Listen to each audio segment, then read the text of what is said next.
I'm Alpha. Here's my 5-minute look at the world, starting the clock for you right now and saying thanks so much for listening and or watching wherever you are. Been away for a while, tending to the new baby, granddaughter, and all that stuff, and want to thank everybody who expressed their thoughts and prayers and concerns regarding our weekend of honoring the anniversary of the death of our son and welcoming our little granddaughter to the world for her first full week. So thank you, and particularly Leslie, for your kind words.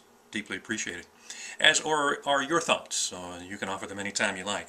We're going to raise the dumbrella here in just a little bit, but first, here's your brain stretcher question for you. 34% of Americans responding to a survey recently said that when it comes to inviting guests over for dinner, they have actually done this. They've done this when inviting guests over for dinner.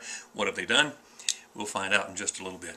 We're also going to find out what $1 billion is and why. Because it looks as though the Senate will have enough votes now since the replacement, what's his name, Cart Goodwin, for Harry Byrd, not Harry Byrd, but Robert Byrd, will break any filibuster that the Republicans might have, and they'll be able to vote the extension for the jobless benefits. I don't begrudge anyone jobless benefits. However, extending them to 99 weeks and just adding it to the deficit doesn't make sense to me. And before you say, well, it doesn't affect you, yeah, it does. Well, the Republicans wanted to take it from the TARP money, which is already set aside, but the Democrats would have none of it. They just wanted to add it to the deficit. And what is the deficit now? 13, 14 trillion dollars? We have spent $3.7 trillion in bailouts alone. Is it working? What do you think? How are we doing? $3.7 trillion. Do we even understand what $1 trillion is? Use your imagination with me for a minute. I'll try to give you an idea of what it looks like. $100 bill, you've seen one. I've seen a few. Didn't last very long, but I've seen them. I know what they look like. If you stack 100 of those together, you'll get $10,000. You can stick that in your pocket, carry around. No biggie, right? If you want $1 million, it would take 100 of them. So you put out 2 rows, 5 across, 10 high. You can actually carry $1 million around in a grocery bag. A little unwieldy, and I wouldn't recommend it, but you could do that.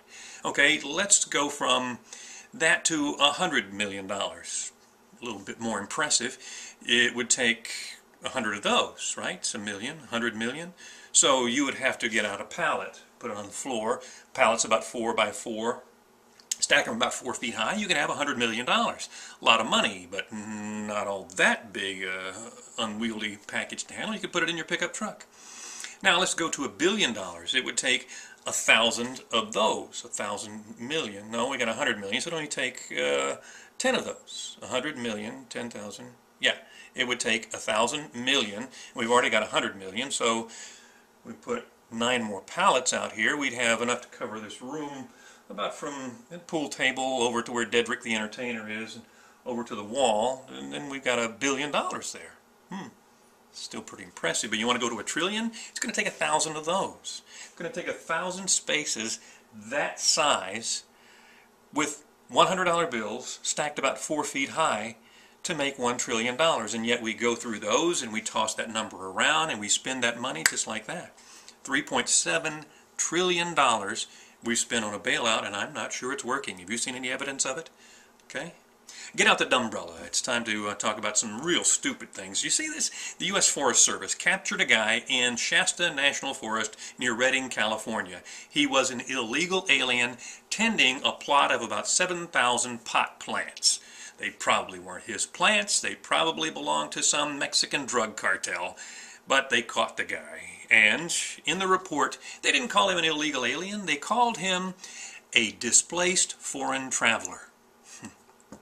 Displaced. Just happened to get lost and wind up tending these marijuana plants. I mean, I'm sure it happens all the time. I just went out for a little walkabout, crossed the river. Next thing you know, I'm in another country, and lo and behold, before I could even turn around, I'm in Northern California tending these pot plants. Wow. So can you take me home now? Displaced. Just got lost. Maybe you didn't have the AAA map service or even a Garmin GPS. I wonder if the guy had robbed a grocery store along the way, held him up with a gun. Would they actually have called him a robber, or would he have been just a non-traditional shopper?